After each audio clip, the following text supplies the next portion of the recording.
Good afternoon, everyone. Thank you all for coming. I wanted to introduce our guest speaker. Justin Platts is a landscape architect, principal, and the urban design market leader with RDG Planning and Design, a nationally recognized multidisciplinary design firm. He's an award-winning designer. His work has been recognized by ASLA, APA, and Public Arts Year in Review. He's co-authored several journals and trade and professional magazines as well. We are pleased to have you here with us. And the title of this talk is called Transcending Discipline. So join me in welcoming Justin. Thank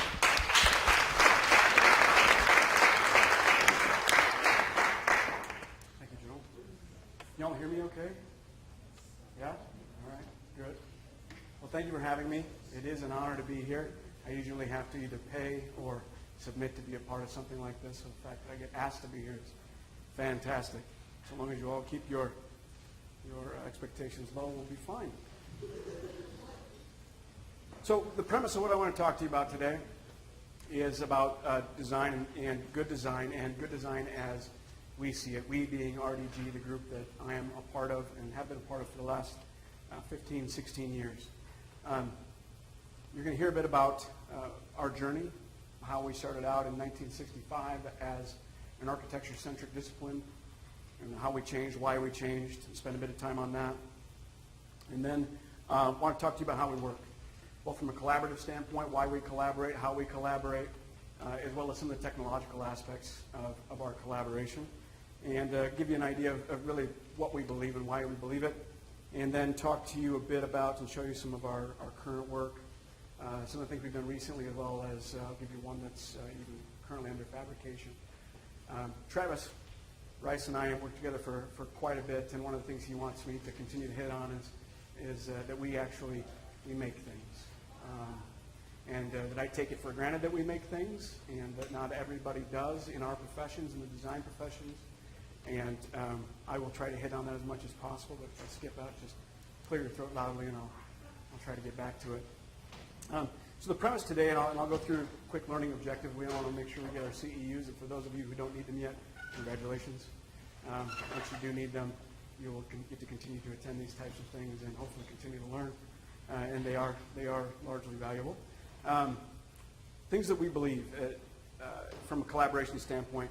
All the different folks who work at RDG, by and large, if they've been there for any period of time, value collaboration. They value strong communication. They believe that good ideas can come from anyone. There is no amount of experience level that you hit when suddenly your ideas have more value than somebody else's. It's very important to us. That you desire to create meaning each day. So that can be relationships, that can be products, that can be things that you are doing on a day-to-day basis, a drawing that you made, a relationship that you might have built in a given day, but that at the end of the day you feel like something has happened, something meaningful has happened. If you walk away from a day and you don't feel like anything's happened, that's not a good day. We're looking to have as many good days as we can. And we trust one another. And trust is key to collaboration. If you do not trust the people that you are supposedly collaborating with, you are not collaborating with them. You are designing together and alongside each other, but you are not really collaborating. Without trust, it's very difficult to have a successful collaboration. So, what are we going to talk about today? We're going to talk about how and why an architecture-centric practice evolves into a quote-unquote design firm, and what we mean by that. How to maximize collaboration between design professionals. Design professionals with different backgrounds, different disciplines, different training. How a design firm uses technology to connect, to visualize, critique, and produce. And I have to tell you, you got a lot of good stuff happening here. Travis and I went through a lot of the different rooms. Joe's taking me around. You got a lot of great things happening here. Relish that, use it, learn how it all works. Become very good with it. It will be important to you in the future. It will be how you add value to the place that you end up working or the place that you start. Knowing those tools, knowing how to communicate is critically important. And why a collaborative process that is not reliant on silos not always, can lead to stronger design solutions. So one of the things that going forward you need to know is that when we're talking about decision making and when we look at our organization overall, we look at it through three lenses: the individual or the person. We look at it through the work. How is this going to affect how we're doing the work? And we look at it from the enterprise, which is more the business side. I'm not going to bore you with that. Needless to say, we like to make money.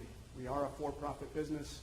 It is okay, and it is part of what we do.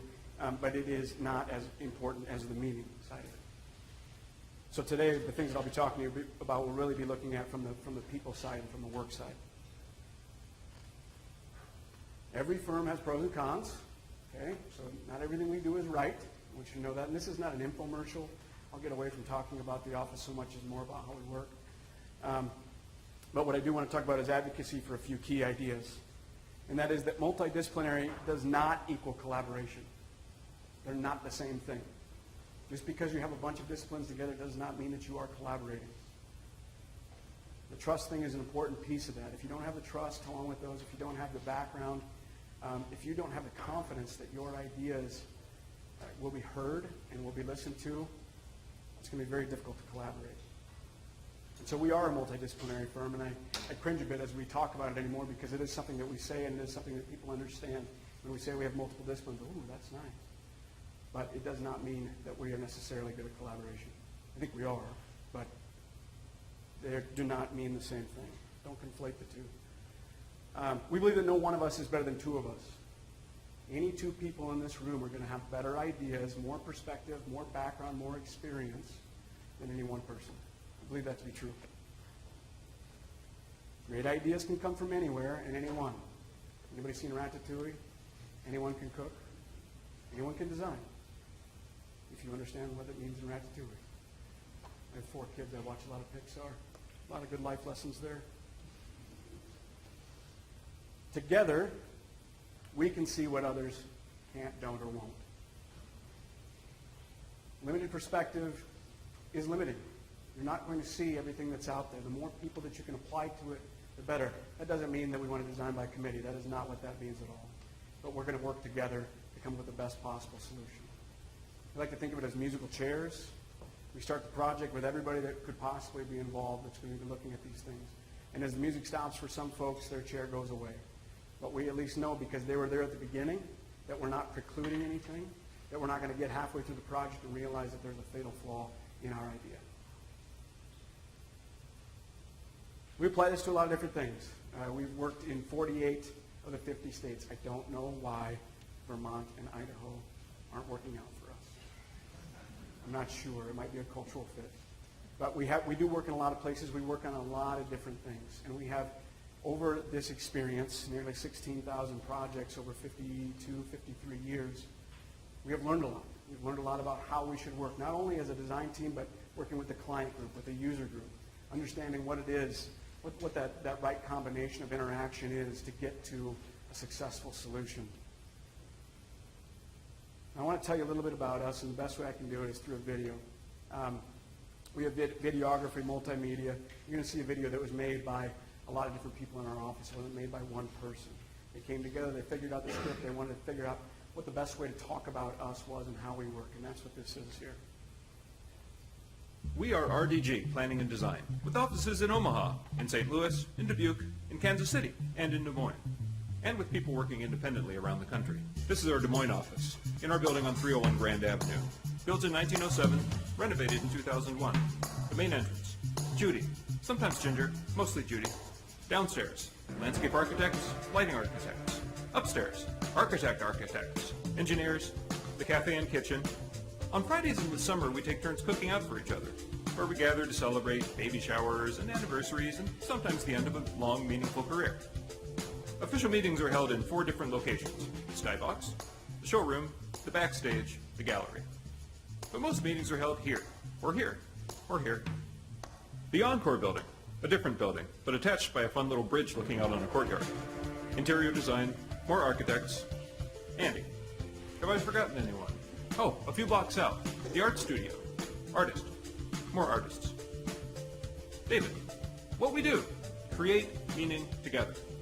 The 3 words are meant to work together as one concept. Not to get too meta, but that concept of how we work also works as three separate concepts. First bit, create.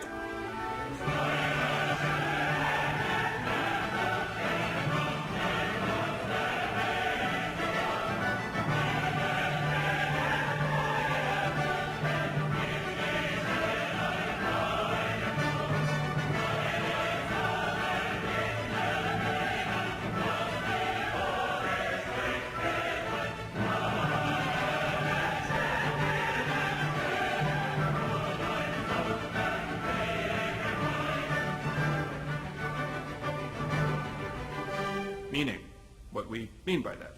I like the fact that we work on a lot of community-based projects. I don't know, I think we're unique in the opportunity that we give people to work alongside people with different experiences, different expertise, so that we can learn from one another. Kind of challenges your creativity a little bit, but I think in the end, it ends up with a really solid design solution for the client. Last, but certainly not least, together. Together in the concrete, in our building, and in our town. Des Moines is a beautiful town, and quite nice for 3 out of the 4 major seasons. And together in the abstract, as in we are all in this together. We all pull together, together like a chorus or like a family. Different parts that work together, or sometimes, as opposites attract, we are attracted together. I have wanted to work at RDG for the last 10 years. I have had the opportunity to work here for 3.5 years, and I wish it would have been 10 years, because I think about how much more fun, good stuff I could have done in those 10 years, and it just, The greatest thing about RDG is we're a big family, and I'm sure I'm not the first person who has said that. I really enjoy the project types and the different freedom I'm given on the projects. But really, when it boils down to it, I really love the people who work here. They're a lot of fun, and it's the reason I love RDG.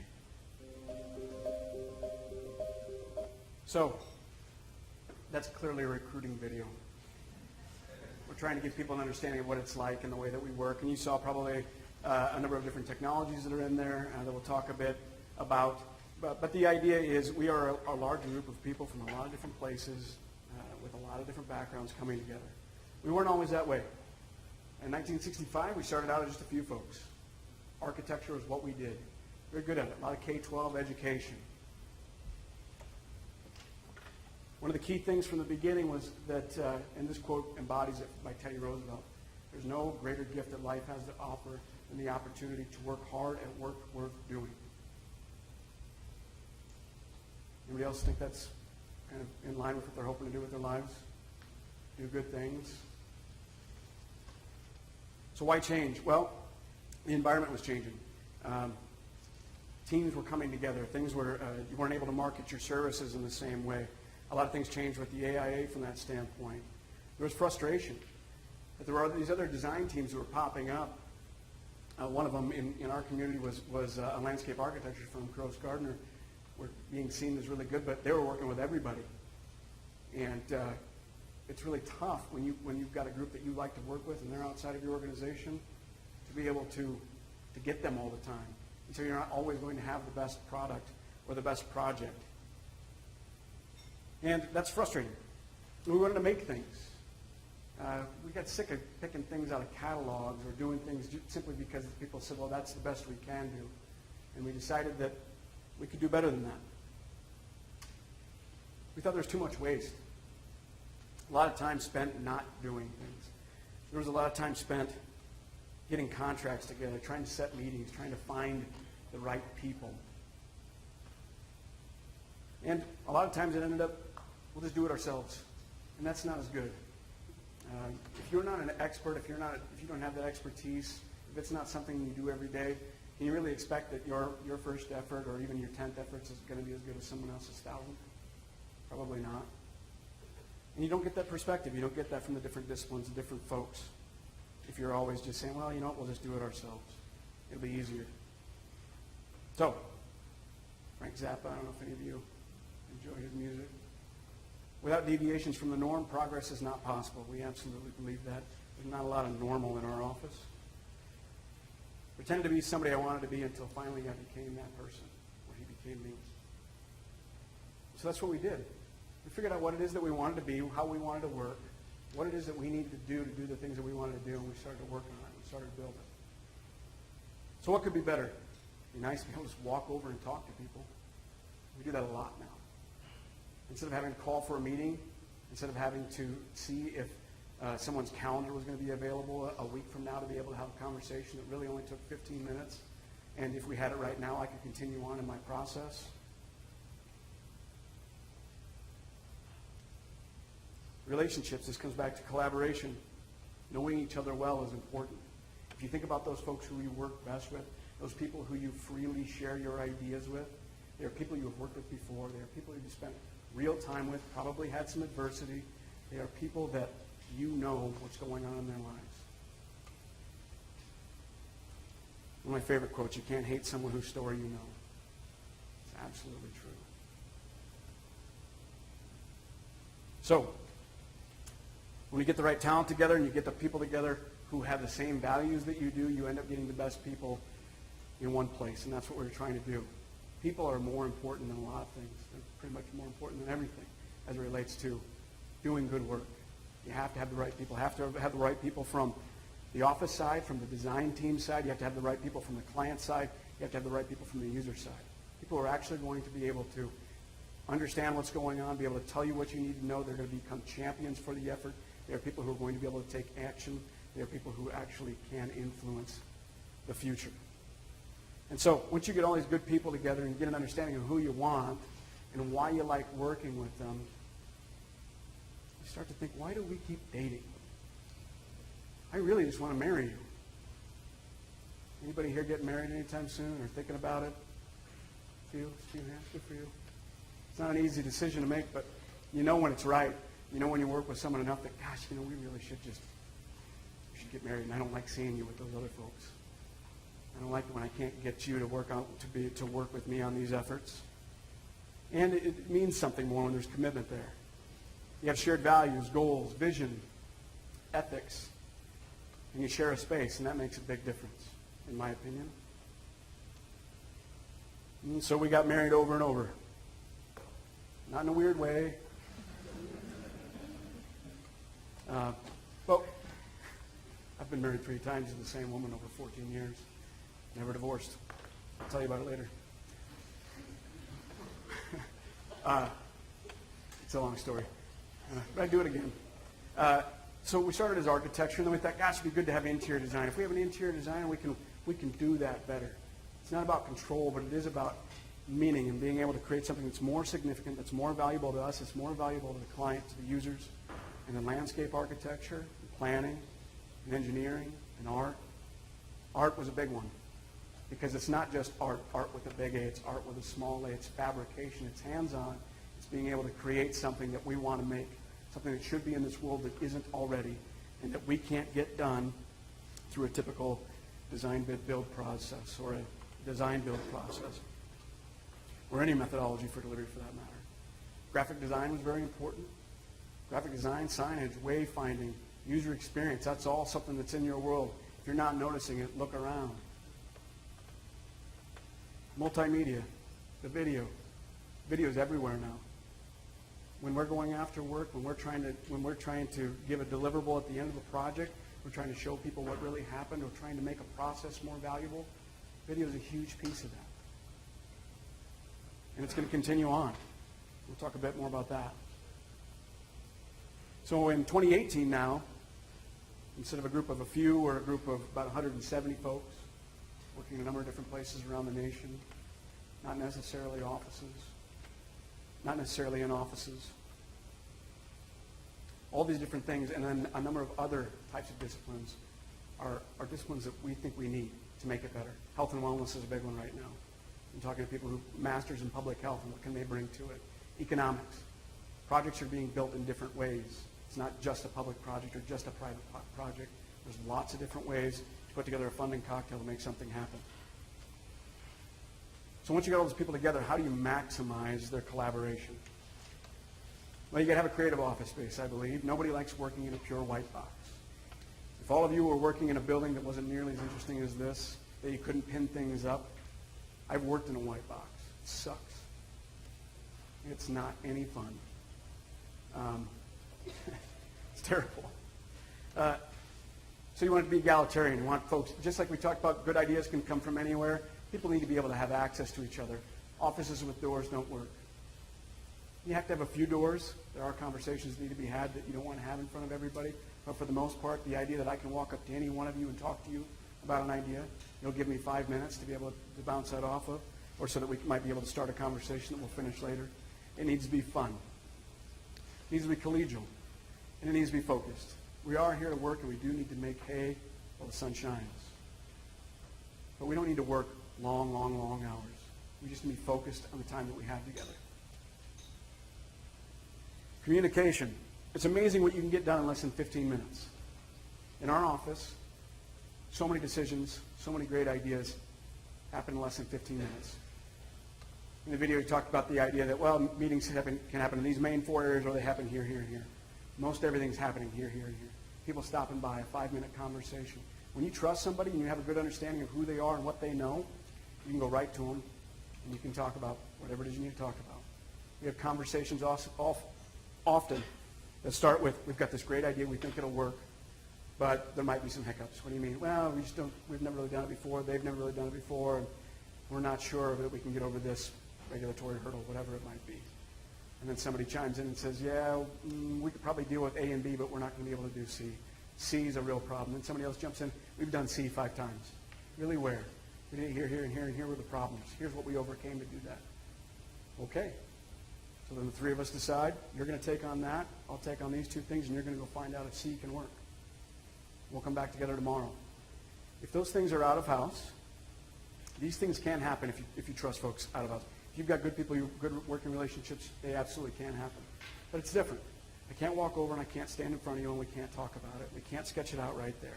We'll have to start a Zoom meeting, have a phone call, or I'm going to have to find out if you've got time available on your schedule. And since there's 3 of us and we're all 3 from different organizations, that means I've got 3 schedules to coordinate. And being that I'm here and you're there, I can't see your schedule. When I'm in one place, I can see everybody's. I can just throw it out there and see if you'll take the invite.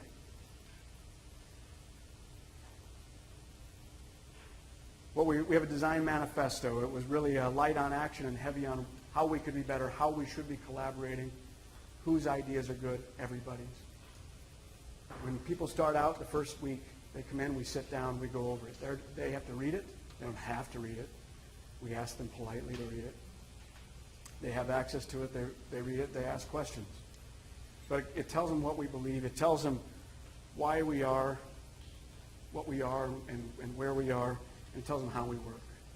Now, through the interview process, we know that they're going to fit. We wouldn't hire you otherwise. We'll talk a little bit about that. But it is key, bless you, to be able to get everybody on the same page. It's just like doing any project. The more people who are on the same page at the beginning, the easier it is as we go forward, because we can all check back against what we determined success was. We put together a creative brief. Write it down. What the big idea is. What the essence is. We write it down. We agree to it. It's something that we get from the client as well. When we sit down with a client, we sit down with the user group, we want to know what success is for them.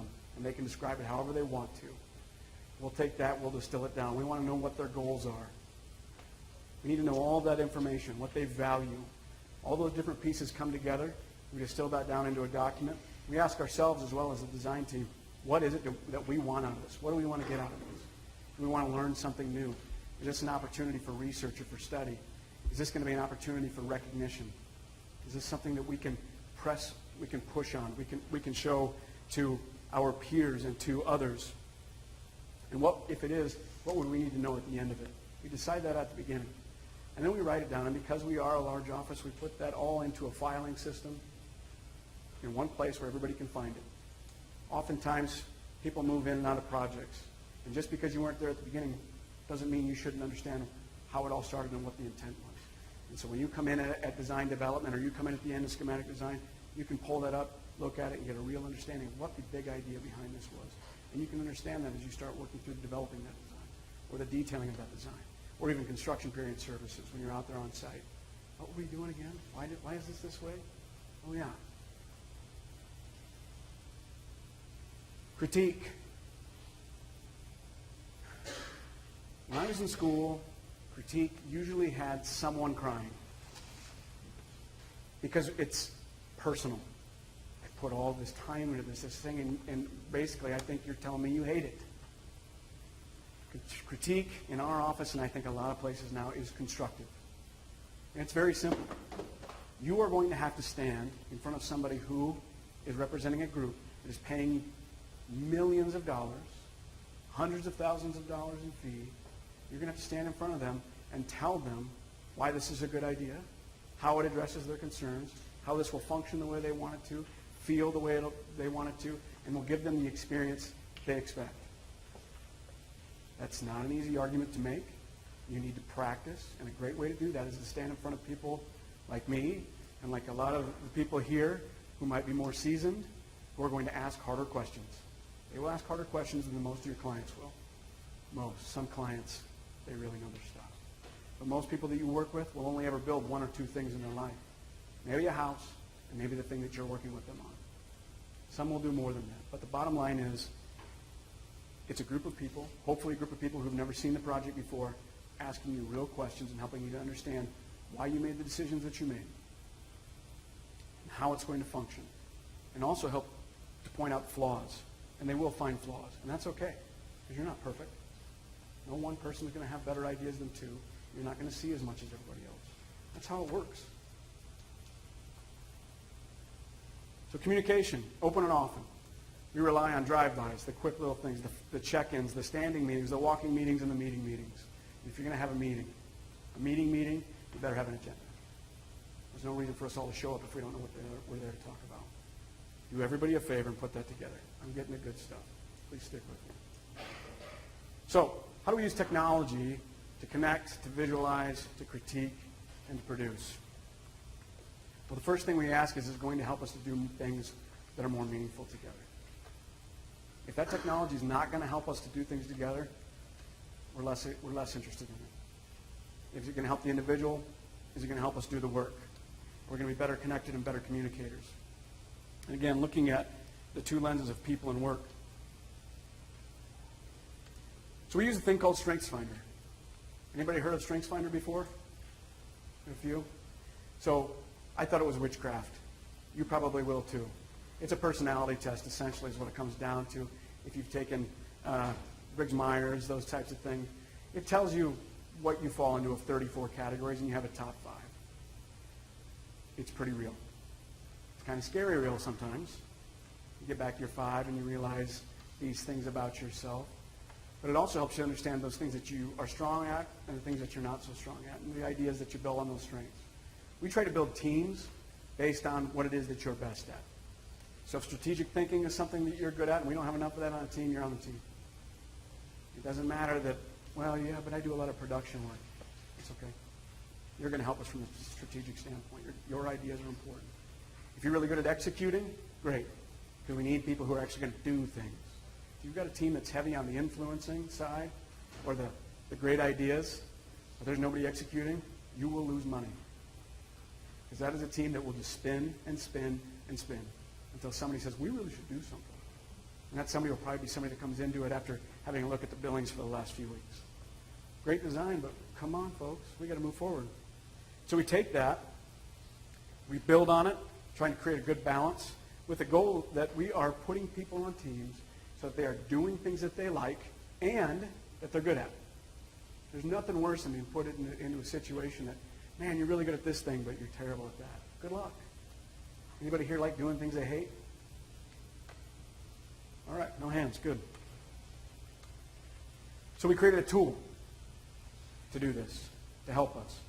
We can put any 6 people at any one time that are in our organization into this thing, and it will populate out, and it will tell us where they fall into this. We're just looking for some balance.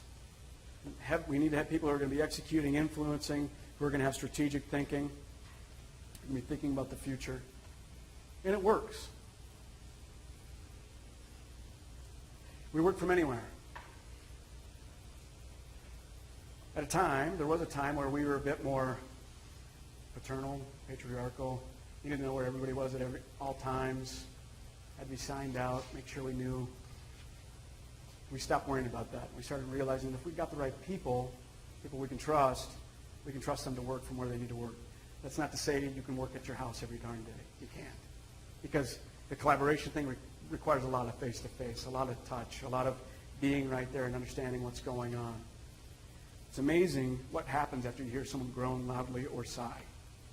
If you're sitting next to someone and you hear, after they get off the phone, it's a good question. What's going on? Oh, well, remember that thing? They're saying we can't do it. Well, why not? Well, they said this. Well, that's not true. We've done it before. He starts a conversation. You hear somebody sigh or somebody groan, ask the question, what's wrong? It's amazing what happens after that conversation or after that moment. We decided that investing in good people is more important than good locations. And so as we've had people move, a spouse gets a good job, that really good person, we want to keep them. So we've got people working in New York City, we don't have an office there. We've got people working in Santa Monica, we don't have an office there. We've got people in Florida. We've got people around. We follow good people because those good people can work in a number of different places, in a number of different ways, because we've invested in the technology to do that. Because we work all across the country in a few different other countries, we've had to invest heavily in technology so that you and I can still have that face-to-face interaction, so that we can still do our best to mark up drawings, to have a real conversation, be able to see what's going on. There's a lot of things you can't do over a telephone. Most things you can't do through email. And so, a few key things here. We work with pen and paper. Drawing is very important, we believe. You need to be able to draw. There's a lot of other valuable things that you'll bring to it, but if you can't draw, if you can't articulate a thought, if you can't get what's in here onto a piece of paper, that's challenging. Because the things that you need to describe to people as a designer, whatever it is that you're in, if you can't sit in front of them and just say, no, like this. I think it's Le Corbusier, drawing leaves less room for lies. And that's absolutely true. And I told a lot of lies to myself about how this is definitely going to work. And then when I actually started to draw it out, I realized it didn't. It wasn't going to work. Not the way I thought anyway. It's going to be different. Drawing, just like writing, helps you to understand what it is that you're thinking. How you're feeling. You might say, like I did, I know. At the time, I knew Form Z. Anybody hear of Form Z? It's an obsolete 3D. Oh, we got 1, 2, 3. It's an obsolete 3D program. It was great when I came out of school. It took a weekend to render out one image out of a 3D model, provided the computer didn't crash or that somebody didn't jump in there to play a game one night. It doesn't exist anymore. But trace and paper does. Pens exist. Marker boards, napkins, they're all valuable. Software is valuable too, especially when you're starting out. A lot of good information there. Anything that's going to help us with it from a connectivity standpoint we're interested in. And then prototypes and modeling. Like I said, we make things.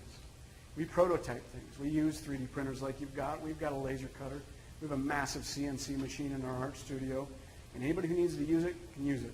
We're working on a project at LSU right now. We're looking at some massive graphics signage. Do we understand it? We put up 4 by 8 sheets of chipboard on, CNC'd out different patterns to understand how different circle sizes we're going to allow people to put their hands in it or not. We don't want them to. There's a certain size kids like to jam their arms into, and then if it's got metal in it or something like that, they like to break their arms or their heads. So we're testing things, trying to understand how's it actually going to work, but also going to achieve what we want, the look, the feel. What's that going to look like from 200 yards? 3D modeling helps with that. Actually creating it in real life helps with that. Plus you end up with some cool graphics that didn't have to get used, stuck on the wall. And that's another thing. Hang up your work as much as possible. Get it up there. Anymore, the issue we had 5 years ago is everything was in the box. Everything was in the computer. We got tired of that. So we started making people print things out, show them, hang them up. It's not for you. It's for everybody else to see what you're doing, to be inspired by what you're doing. And what you do has the potential, and likely will, inspire someone else, but likely not in the way that you're thinking. So the future, things that we're looking at right now, generative design, augmented reality, augmented intelligence, and artificial intelligence. Who knows what these things are? Few. Study them. They're the future. If you're graduating in the next 5 years, you're going to need to know all of these things. They're all happening. You might be designing in 3 dimensions that will never actually be built. But once I put on my glasses or I hold up my phone, which hopefully the phone will go away and it'll be some other thing, will be in the real world, or at least it'll feel like it is. People are designing like that now. Everything is changing. Generative design, you feed your criteria, it runs 15,000 calculations, comes back to you with the top 3 things that address the things that you want. The layout is right and whatever else. You might just be applying style to it at that point. It's going to change a lot of things. Augmented intelligence, people are still involved, but it's helped us make decisions faster. Artificial intelligence means we may not be necessary for that much longer in a number of capacities. So be thinking about how you're going to bring value, how you add value. In the office, we believe the right tool, you have to have the right tool for the job. We've invested in a lot of software, a lot of hardware, paper, pen, laser cutter, embosser, etcher, CNC machine, portable VR room. We have a virtual reality room that sets up fairly quickly on 4 stands, has a remote, the headset, the whole deal. You can instantly be in one of our models. Not instantly, but very fast. We don't have to send it out to web service to turn it into something. We can put that in right there with a person, and they can see it right away. You can walk around within a 5-foot box. I've got a remote I can click, puts me there. It feels kind of real, and it does tell you and show you a lot. And the reason that we want to visualize quickly is we want everybody on the same page. And if we don't have a tool, we find it or we make it. Out of office, mobile and effective. Smartphone, laptop, Wi-Fi, projectors, monitors, power cords, speakers, VPN, cloud, virtual machines and servers, Zoom, HD internet conferencing, ShoreTel, and there's more things. And we're constantly looking for the next way to make sure that we can stay together. In our office, people are at their desks 30% of the time. At any one time, constantly up and moving around. Clients, visualization early, I talked about that. Failing fast is key. We need to get the team together. We want to collaborate. We want to question, experiment, iterate, innovate, refine, and repeat often. We want to do that at least 7 times. We want to get up to the top of the curve where we got all the great ideas and then get into that trough where everybody feels tired, exhausted, wants to break. And then because we have trust, we need somebody to throw out a really bad idea. Intentionally bad, maybe. But something provocative, something that we can't do to get people moving again. We get back up out of that trough, and there's something good there. It's possible the first idea was the good idea, the best idea. But you need to get through this number of them to understand. So, how does all of this get you to a stronger design solution? Well, if you're committed to each other in the process, you've got a team without barriers. So there's no reasons not to communicate honestly. And because you're communicating honestly and you're all working together, you have the opportunity to create a compelling story. And a compelling story is important in any design. It has to be simple, it has to be clear, people have to be able to understand it. And because we're all looking at it in so many different ways, we're more likely to execute that design coherently. All the way from the concept to QC through construction period. That big idea, there's a common thread throughout because so many different folks have looked at it. I'm going to show you a few projects that had that involved. This is Capitol Avenue streetscape. A lot of people don't know this, but Springfield is actually the capital of Illinois, not Chicago. They have a beautiful state capitol building, the old Nickel Dome. And they had I wish I had it before for this, they had a downtown streetscape that had their bus transit on it. It was in tough shape. And we were fortunate enough to win a design competition and to come into it and be a part of the team that was able to create it. There's a few things. It needed to be about Illinois, about the 99 counties, and as little about Lincoln as possible. They had enough Lincoln. Didn't want any more Lincoln. And so we put together a team of architects, landscape architects, artists, engineers, lighting designers, and ultimately ended up making a lot of the different pieces that are in this. So who all's involved? Art and architecture, graphic design. There are quotations in there about from famous Illinoisans. There are these different pieces that show different aspects of industry from an artistic standpoint. There are native landscape, a bit of stormwater. It was early on. It was a 2003. It was about a 10-year process. Engineering and lighting. Trying to create a space that was ceremonial. That was something that would be as interesting in the day and at night. Trying to cue on all the different aspects of Illinois as well as Springfield that were interesting, including the immediate context. Frank Lloyd Wright. Dana House is in town.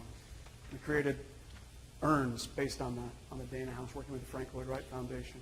It's actually not terracotta, it's GFRC, monarch pattern, creating places for people.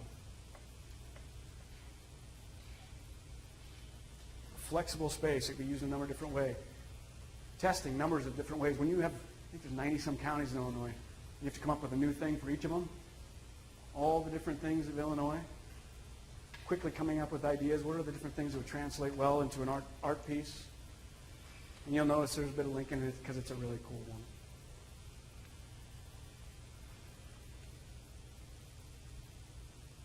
Mason City Federal Avenue, about reclaiming their history. Who's heard of the Music Man? Right here in River City. Mason City used to be River City. They had great downtown trolley, Prairie School architecture, and the only remaining Frank Lloyd Wright Hotel. It was in terrible shape. Part of this effort was to rehab it, bring it back, make it valuable for downtown. It was a bustling city. The largest, it was the cement capital of the world at one point. Sat on a lot of limestone deposits.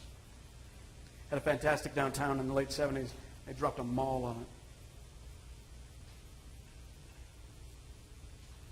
So using Wright, and in particular the Coonley Playhouse windows, to create spaces, create paving patterns.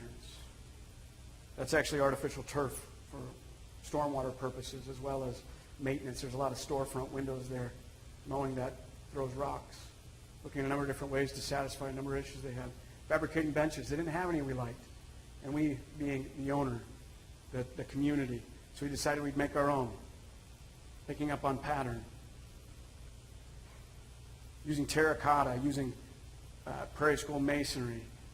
Patterns that were found in the glass in some of the architecture in town. Trombone slide and horn from the Music Man. Prairie from the historical past of and the geography and geology of the area, as well as just a really great icon that we liked on one of the Richardsonian buildings downtown. The catenary lights, based on the trolley that was downtown, also turns out that catenary lighting is a fantastic way to light an intersection, way better than lights on all four corners. Art and architecture, engineering, lighting, graphic design, landscape architecture and engineering, all part of it.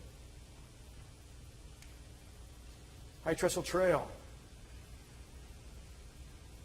based on geography, geology, history, but it's a big piece of economic development for the area, and we didn't really know that it was going to be that. Looking at the history of the Yucca-Lipton, when the Wisconsin Glacier broke open as it was melting, released a torrent of water in the middle of Iowa and just carved out the Des Moines River Valley. This is old modeling. This is stuff that was from 06, 07, they're about SketchUp, which at the time was really good. Trying to figure out how it would work and understanding that if we tilted the coal cribs that are on the bridge 15 degrees and got them just the right spacing, that at 19 miles per hour it would induce vertigo on a bike. People would start to feel sick. We thought that was kind of fun. It's hard to ride 19 miles an hour for two reasons. One, it's just hard to pedal that fast. And two, there's enough people on the bridge. You don't want to go through there too fast. And understanding how the lighting was going to work and what the right color of lighting would be to the middle of nowhere in Iowa. And it's 120 feet tall with massive old pillars or piers that needed to be taken care of. And then how you make that real. The BBC named it as one of the top 8 pedestrian bridges in the world last year. And actually creating this and working with a metal fabricator to make it. And then having a 300-pound-plus man trying to hang off of a bridge that's 120 feet above the water to do this. It was really incredible. And a lot of the folks that worked on this were in-house. We had some great structural engineers who were out of house and a fantastic owner who didn't take no for an answer.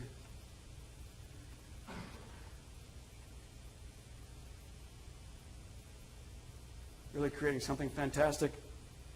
15,000 people per month right across this in good weather. The lights are on until midnight. Now they're going to be on until 10:30 because there's so much traffic on weeknights that the residents in the community that are just outside of it have said, we've got to shut it off at 10:30. There's too many people out there at midnight in the middle of nowhere on a place you can only get to on bike or a 1.5 mile walk. I don't know how that gal walked out there. She's got a cane. She made the trip. It's a haul. I wouldn't walk. I'd ride. But she wanted to see it. And a lot of people want to see it. Biking's big in Iowa. The Ragbri, if you've ever heard about it, bike right across the state. There's people out there at all times. This doesn't happen if you don't have the mix of folks we have involved. And it's not just that they're disciplines, it's the people and the trust.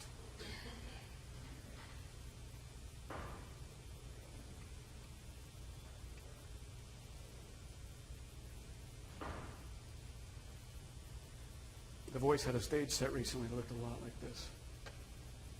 Like a lot like this.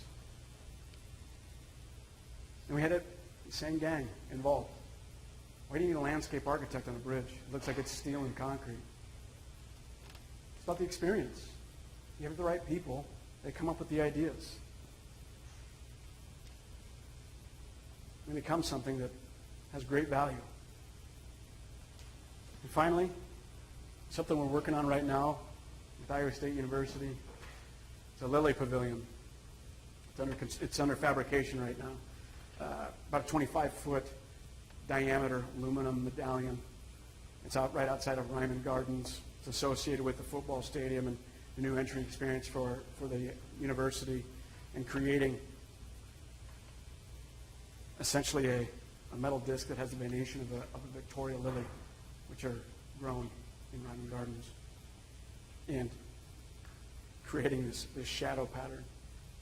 And there's a lot to it that goes into it. You might think, why would you put an Amazon lily out in the middle of... I'd be happy to tell you as we get into it, or a little bit later here, but it's really an incredible thing, and figuring out how it needs to work and how heavy it can be and what metal we should be using and what the right scale and the right arc is and all the different pieces to it, and then seeing it start to be built in the metal shop. Seeing that thing that was just an idea that happened and was a sketch, a loose sketch, then it went into SketchUp, and then the Rhino, and into this. It's really incredible. And so we believe that when we create together, we create meaning. Create meaning together. Creates what we do together. It's how we do it. Meaning is what we're after. It's our why. Simon Sinek, if you haven't seen it, it's a good process to go through for yourself. And we believe that space plus meaning equals place. So you think about those places you've been, those places that you want to go back to. It's a place for you because something meaningful happened there. You have a memory.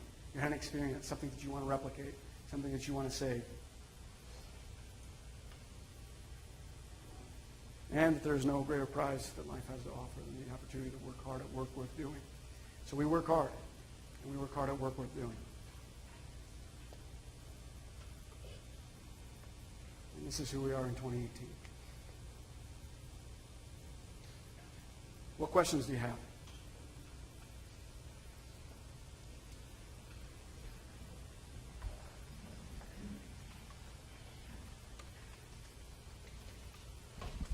Questions? One of the things I think the second year LA students visited your office in the fall. One of the things that really struck me was you had an art studio embedded in a design school, in a design studio. Yes. Talk about that process. How do you wrap your brain around So that? It revolves around an artist named David Dahlquist, who's a fantastic person. He's a talented artist, really great person, very open. And we started to work with him a lot, both from the landscape architecture side and the architecture side, and bringing him into projects, not because we thought that there was necessarily an art piece to be made, but because we liked the way that he thought. What we do is so often about story and figuring out what the actual story of this place should be, what this building should be, what this site should be. What's the story? He was fantastic about coming up with that and understanding the story. And then we started to think, well, we should apply that to everything that we do. Second, they get to make stuff. They have a shop. They've got kilns. They're tossing clay. If you want to get your hands dirty, you can. You want to make something, you can make something. All these different things happening. It's really like a Willy Wonka type thing going down there. This idea that you can go into there. I could play with any of this heavy equipment. Yes, with proper training. I'm not just throwing anybody into anything, but amazing things. Not only that, but because I thought about it, because I sketched it, now that can be turned into something. It's addicting. The idea that you can create something, not just draw it and have somebody else build it, but that I can draw it, and then there's a group there to help us make it real. And so the idea that we could do those things, we thought, oh yeah, why not? Let's bring them in. And it's been fantastic. It's made our work that much better because then we're not selling art. We're selling that group of people that are part of it. Whether we make anything or not, it really doesn't matter all that much. We have a lot of art commissions. Our art studio chases art on its own, as it should. They're working all over the place, doing a lot of great things. But to have them a part of it, they really understand how you get to the essence. And they think differently than we do. They have different training, different understanding, and I think different DNA. Some of you are probably artists, actually. It's hard to articulate, but it really has made our work that much better. 175 people is a lot of people. Sounds kind of corporate, but you made this comment about the white box thing that I want to know a little more about. It sounded like a bigger corporate thing or a big name, or what do you think the difference is between the big white box and this kind of corporate? Thank you. Good question. It was an earlier iteration of us. When I started 16 years ago, I started in a satellite office, which was in a nondescript place in a white box with two very good people, but we were in a very uninspiring space. And on the first day, I got to build my own desk, which was fun. It was sitting there in 3 boxes. And there's something about an onboarding process there that we could talk about too. But I have worked in other places, and there's something about a space. There's a reason this building is the way that it is. And there's a reason that you feel the way that you are. And even between different studios, as we walked around, you could tell the light was different in some places. The vibe was different. There was more people chattering and whatever else. Different spaces, places make people feel differently. And I believe that having an inspiring space, being in a place that makes you feel good, that makes you feel creative, I think spaces and places can do that. And I want to be in those places. I have no interest in being in anything that's not that. It's kind of the difference between a house and a home. You know, when you're looking at a house, it's like, oh, that could be nice. But when it's yours, when you're deciding what that countertop is, where the bathroom is, whatever else, when it's yours, it's something completely different. I want to work in a home. I want it to feel that way. I don't want it to be anywhere USA. It's got to feel like it's ours.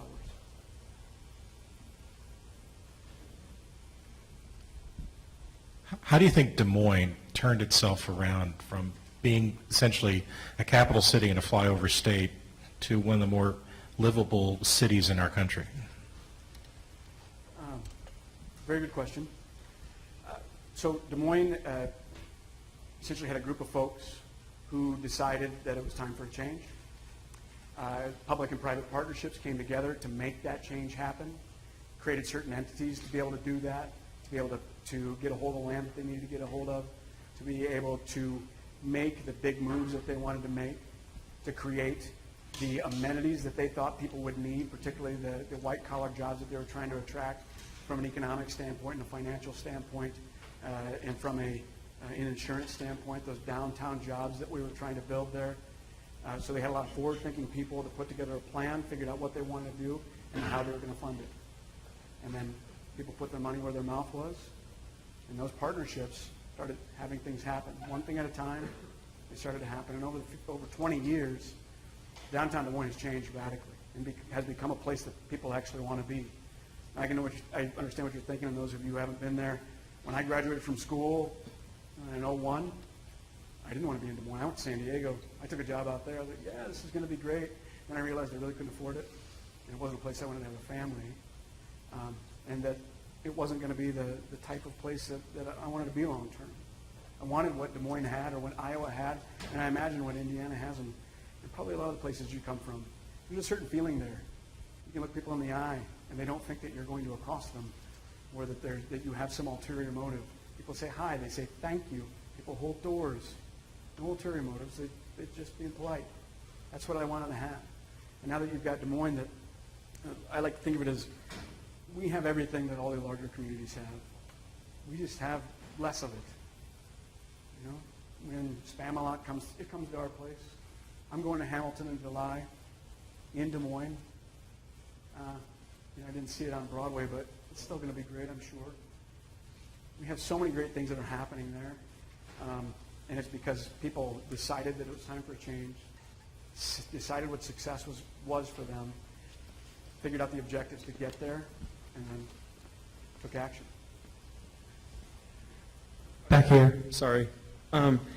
As students, how do you suggest that we implement these values that you just talked to us about into our own studio and like work environment? Well, these values might not be your values, but if you're going to be working on a team, I would suggest you talk to those team members about what success looks like. What are we going to do? Not just what am I going to do and what are you going to do, but how will we know when we're done that this is going to get us an A? Is A even success? No, C is success, but we're going to push the boundaries on these things. I don't care if we get a great grade. We're going to do this thing. Figure out what success looks like for your group, and then figure out as a group, what is you value and what it is you're good at. I'm really good at building models. Well, I'm really good at conceptualizing. Well, I'm really good at writing. Whatever it is. And then as a group, figure out what your goals are going to be. Figure out what that great concept is. And then each of you take on those things that you've decided you're best at and go after them.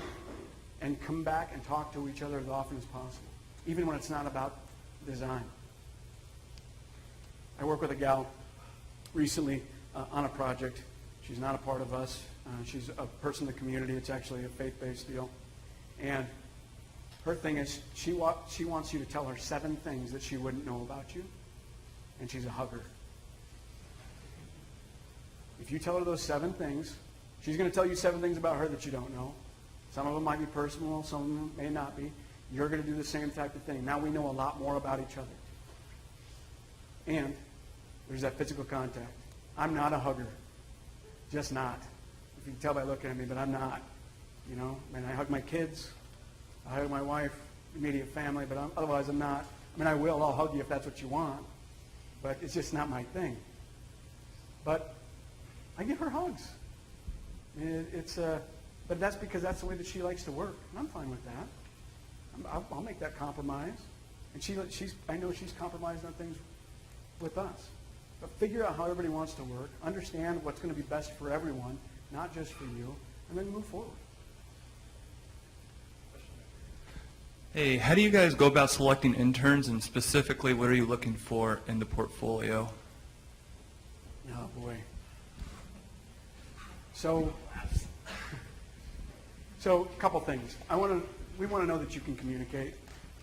We want to see, we're not looking for warm bodies. We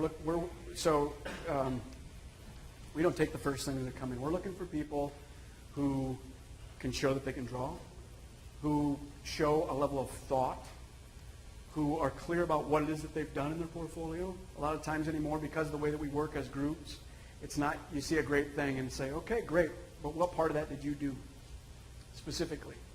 What part were you involved with? It doesn't matter. It's not that one's more important than the other, but it helps us understand more about you. Well, I really helped to write the thing and craft this, and I didn't really make the model. It doesn't matter. How were you involved? How did you contribute? And we have a group of people who will look at resumes, and we look for spelling. We look for the letter to understand that, hey, when you wrote a letter to us, is this one that you sent to everybody? Or was it clear that you did a little bit of research? I mean, looking at the website. It's not a great website. We're working on it. But you can learn more about us that way and how we work. And so being able to key on that, okay, it looks like they actually did their homework on this, great. And they got a good portfolio. It doesn't have to be something that comes in the mail. I sent out dozens of these when I graduated. And I made them myself. Thankfully now, you can post it wherever you want to and send us the link, send us a PDF, whatever it is. Just make sure it works. And then you didn't make a typo. That's the actual link. And then we go from there.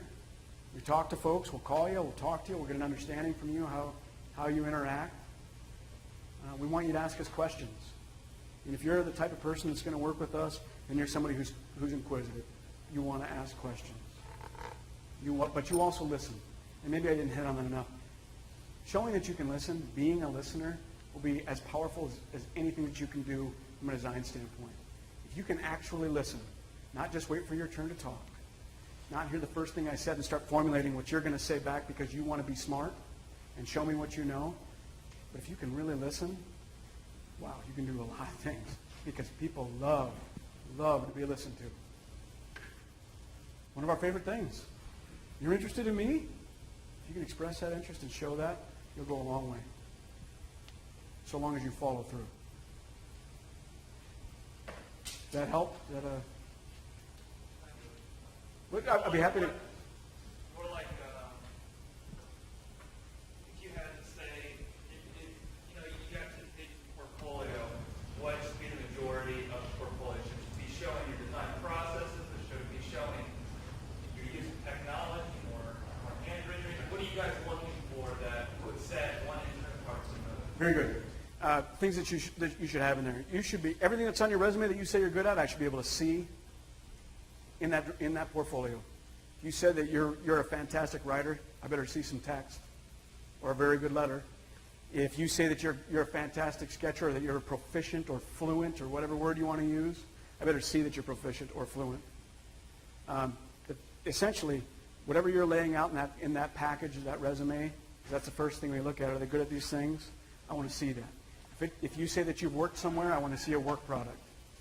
If you're good at construction detailing, I want to see that. So I want to see the proof of the things that you're saying, not because we don't believe you, but because I want to see where you're at. I do want to see handwork, whatever it is. I don't care if it's life drawing, still life, if it's quick sketches, if it's on a napkin, whatever. I want to see that. I do want to see that you are capable in AutoCAD, Revit. We work in a lot of different ways. 3D, whatever it is. SketchUp's fantastic. If you know SketchUp, we can work with you. It's not a hard thing to learn, but it is nice to not waste.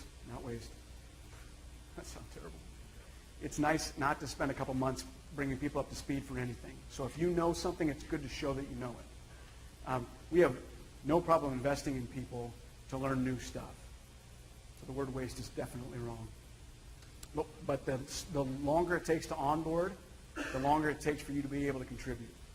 So if you know something and you're good at it, we want to know what it is. We want to see it. Is that better? Okay. Okay. Well, I think you're going to hang out for a little bit, so maybe if people have personal questions they'd like to ask a bit. Thank you again for coming. Thank you. Thank you very much.